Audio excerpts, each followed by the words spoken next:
Bonjour à toutes et tous, j'espère que vous allez bien. Aujourd'hui, vidéo rangement de mes bibliothèques. Je tourne assez peu devant les bibliothèques pour la simple raison que, comme vous pouvez voir, c'est le bordel. Donc, je vais faire ça avec vous. Je vais vous montrer un petit peu de plus près à quel point c'est le bordel. Avec des jeux de société. Bon, ça on verra plus tard. On va s'attaquer aujourd'hui aux bibliothèques. Comme vous pouvez voir, au début j'avais rangé ça, j'avais fait une vidéo, j'avais rangé ça par genre. Fantasy, SF, Young Adult, Steampunk.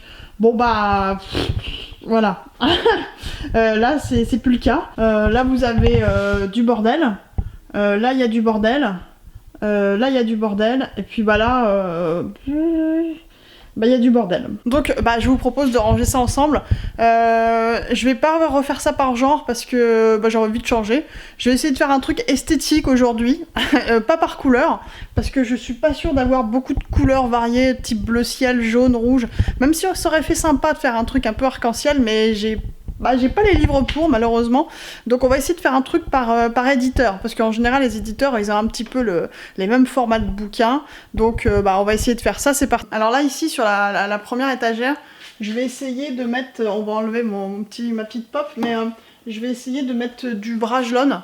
Parce que j'en ai pas mal. Donc peut-être que ça va remplir l'étagère, peut-être pas, mais on va déjà essayer ça. A few moments later. Bon. Là, ça fait un truc un peu mieux. Finalement, j'ai pas tant de Brajlon que ça. Je pensais que j'étais plus riche en Brajlon. Après, si, j'ai ici, vous voyez peut-être pas, là, j'ai la collection, en fait, des sorceleurs. Mais le format est beaucoup plus petit, donc j'hésite. Mais je vais peut-être le mettre en haut. Et en fait, après, ce qui est pas mal, c'est que le sorceleur, j'ai la figurine qui est ici, donc... je vais pas avoir la place, donc je pense que je vais essayer de trouver un autre format qui est à peu près la même taille que les Brajlon. Ici, rapidement, je vais vous rapprocher. Là, rapidement, j'ai le clan des Otori, la fille de l'Empire que j'avais beaucoup aimé. Là, vous avez Dossier Cthulhu, le grand jeu, le nom du vent, Moriarty, les lattes du cardinal que j'aime beaucoup, forcément. Et aussi, j'arrête pas de vous tanner avec les Anneaux Dracula qui sont vraiment pas mal du tout. Donc je continue.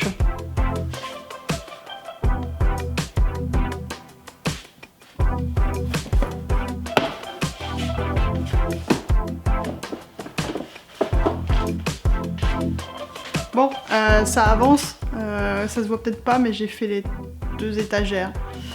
Et je suis en train de me dire qu'il m'en reste plein. Donc je sais pas dans quoi je me suis lancée là. J'avais du boulot à faire, je fais ça un après-midi, tout va bien. Ah bon, on y retourne. Alors vous allez voir, j'ai pas mal avancé, si le focus veut bien se faire. Allez, voilà. Donc comme vous pouvez voir, c'est un peu mieux rangé. Bon là, il y a un petit trou. Bon là, c'est plus rangé. Là, c'est moche. Là, c'est moche. Bon, voilà. On revient sur ce qui est rangé. Donc ici, j'ai fait ça. Là, ici, ici. Bon. Donc là-haut, ici, tout là-haut, j'ai tous les Brajlon. Vous pouvez en voir quelques-uns si vous voulez. J'espère que ma main ne trempe pas trop. J'ai mis quelques Pygmalion, Orbit Book. Ensuite, alors, là, j'ai quelques livres de chez L'Homme sans nom, donc 1922. La trilogie La 25e heure avec le dernier Paris Capital. Carnet, que j'avais beaucoup aimé. Ici, on est chez De Saxus. Là, on est chez Projet Silex. J'en ai 2.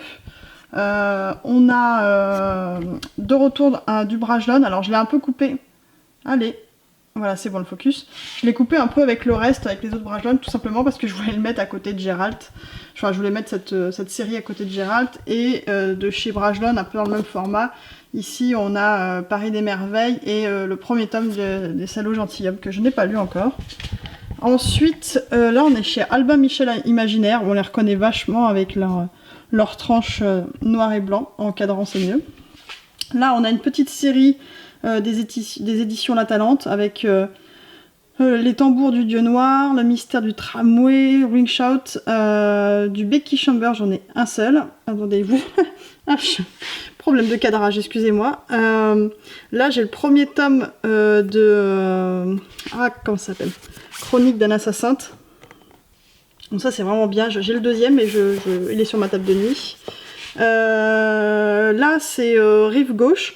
En fait ça reprend l'univers de Métro 2033, mais c'est Pierre Bordage qui l'a écrit et ça se passe donc en France, dans le métro parisien. Donc j'avais bien aimé Métro 2033, voilà, j'avais bien aimé l'idée, j'avais trouvé qu'il y avait des longueurs. Donc bah voilà, c'est pour ça que j'avais demandé pour mon anniversaire et j'ai hâte de le lire celui-ci. Donc c'est le tome 1. Ensuite j'ai Maître des Djinns qui d'ailleurs va avec les 2 nouvelles qui sont ici. Là ensuite on passe, j'ai juste un seul de chez Hachette, Le Tribut des Dieux. Là on a 2 livres de chez Gulfstream, un livre de chez Scrineo, donc Rouille, qui est du steampunk, et ensuite, alors là chez Nouveau Millénaire j'en ai qu'un seul, mais on part sur une belle collection de chez Memos, que j'aime beaucoup cette maison d'édition. En plus je trouve que leurs livres sont en général très très beaux. On va dire, si je veux vous en présenter un seul, j'avais bien aimé Notre-Dame des Loups par exemple. Moi je vous présenterai les autres plus tard, comme ça fera du contenu pour des nouvelles vidéos, mais en gros, bon, vous avez le Chevauche-Brume, le premier tome de Bâtard des Cossigan, Vaisseau d'Arcane, tome 1, Diamant de Vincent Tassi, La Voix Verne, et si Napoléon, ça c'est pas mal, tac. Donc avec une super couverture, je crois que c'était pour le bicentenaire de la mort de Napoléon, c'est des uchronies. Un chronique du Pays des Mers que j'ai pas encore lu. Ici vous avez du steampunk avec la trilogie de la Lune de Johan Elio, et ici c'est la Ligue des Héros. Voilà. Ensuite on descend et j'ai... Ah voilà, c'est bon, on a fait le focus. J'ai tous les Robin Hobb, les intégrales de chez J'ai lu. Alors, j'ai Les Aventuriers de la Mer et le premier cycle de la Saint-Saint Royal. Il m'en manque un parce que je l'ai prêté à une amie.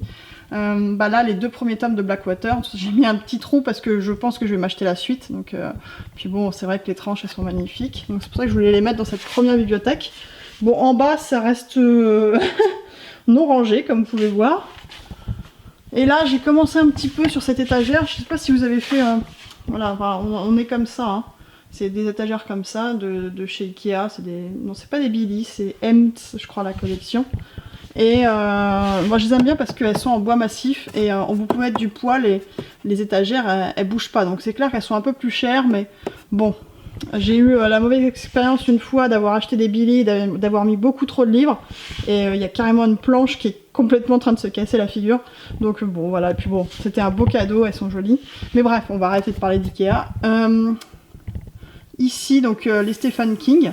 J'ai mis en avant là, les beaux coffrets de chez Livre de Poche. J'espère qu'ils en feront d'autres. Et j'espère qu'ils choisiront... Enfin, le Fléau et ça fait des beaux coffrets, hein.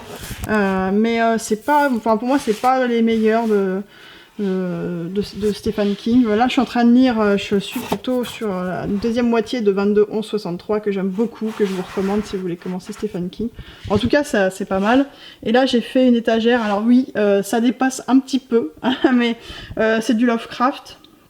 Là, on est toujours chez Brajlon, et c'est les carnets de Lovecraft, et ici on a encore du Stephen King, du livre de poche Lovecraft. Donc voilà, je m'attaque pour la suite. Je suis en train de commencer le rayon Young Adult avec mes Harry Potter, les passe-miroirs, etc. Donc voilà, bon, on continue.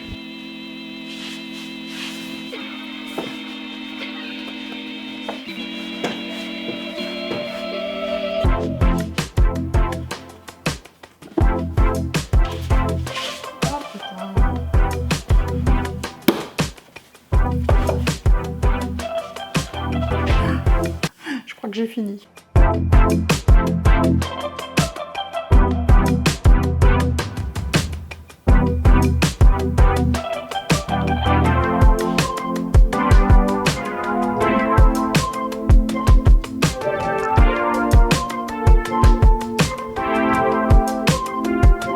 Alors l'avantage de ranger ces bibliothèques, c'est que vu qu'il y en avait vraiment partout, j'en avais mis à l'horizontale, c'était n'importe quoi, j'avais l'impression que j'avais plus de place. Et là, je me demandais s'il fallait pas que j'en donne, que j'en vende, enfin voilà.